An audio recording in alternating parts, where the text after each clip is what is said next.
This week on 3D Printed Soup, my Ender 3 is broken. Let's fix it. That's right after this.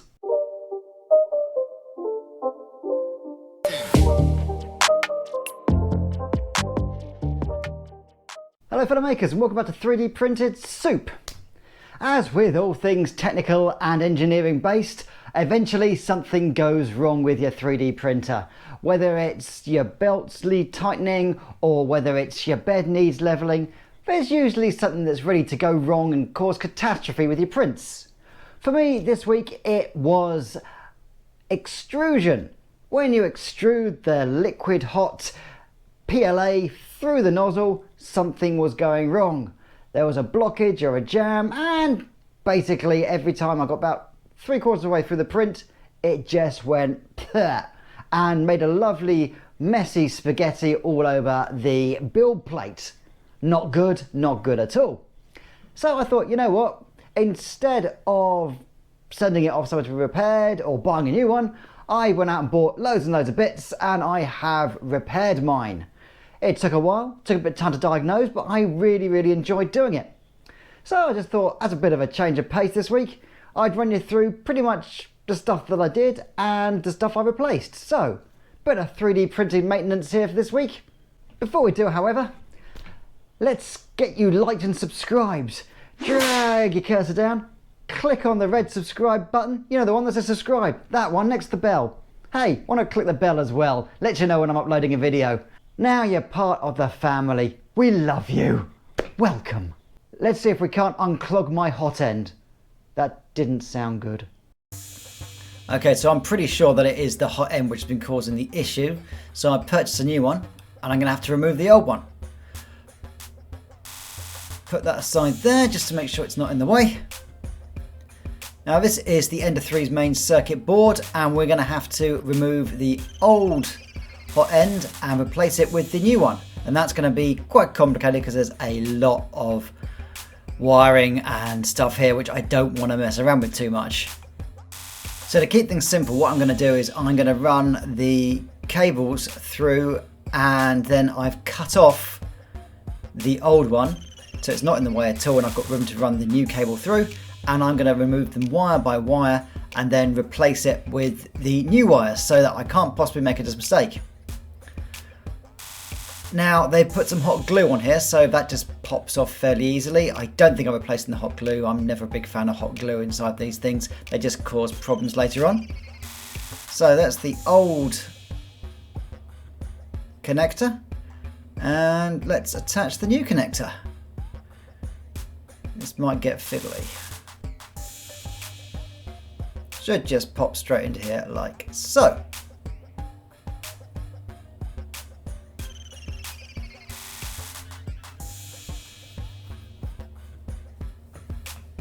Yeah, that goes in there very nicely.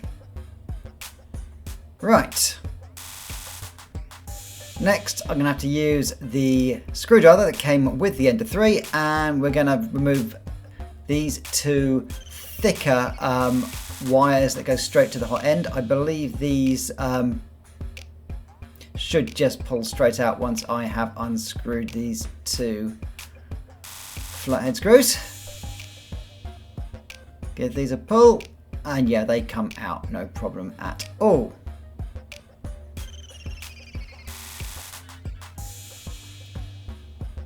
Okay, I've now replaced those, and we're going to do the red and black positive and negative wires here. That's done, and plug in the yellow and white, so yellow and black connector back into the board. So that should be it. We've done the white connector there, the other connector there, and I've got the two thick red and the red and black connectors attached there. So that should be it. With the hot end wired in, now I've got to reattach it to the bracket. Let's start off with the heatsink. I just screw straight on here with the two long screws. There's a couple of washers in there as well to make sure that it holds on tight. So yeah, attach these so it doesn't move.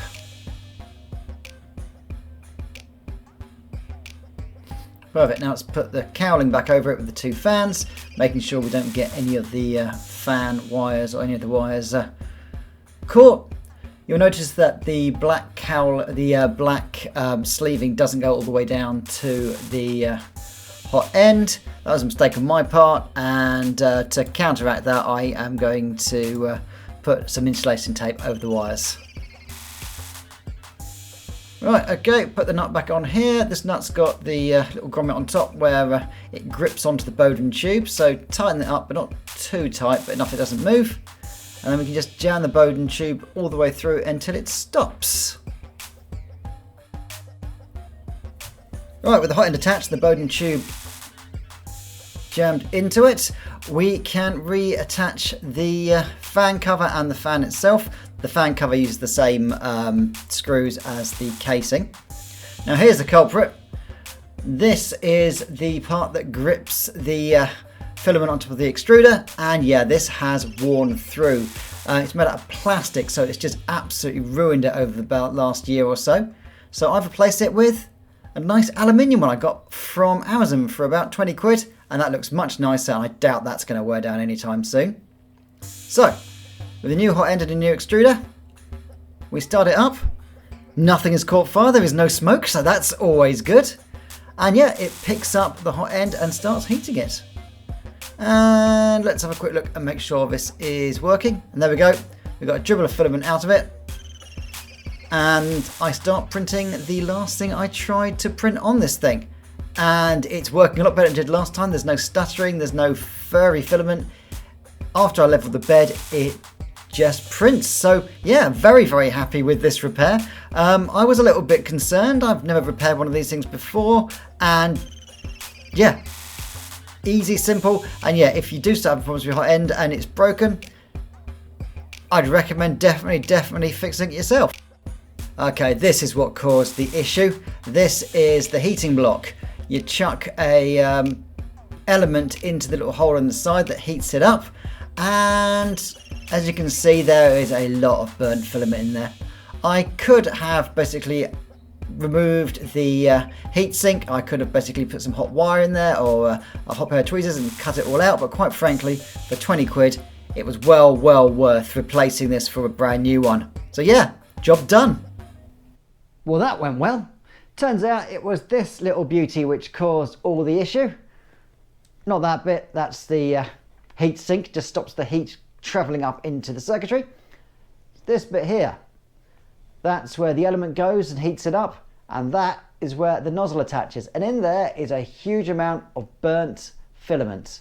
Now what I could do is I could heat it up, I could get a brush or a pair of tweezers and just clean it all out in there and just tear out all the burnt nasty stuff.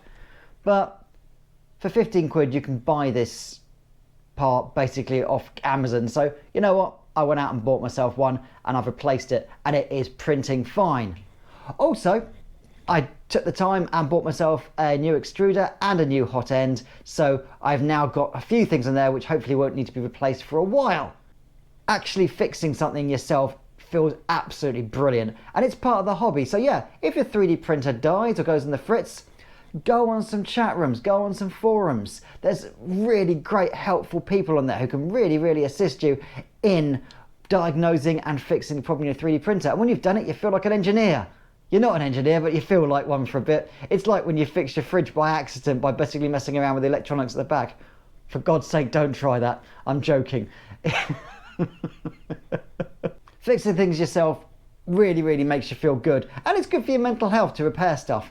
This whole lockdown thing had me with the blues, and actually fixing something and making it work again was really good. So yeah, if you've fixed your 3D printer recently, or you've done some repairs, or you've done any kind of maintenance on your 3D printer, leave a comment below and let me know what you've done. Let others know what you've done and how you fixed it and where you went to.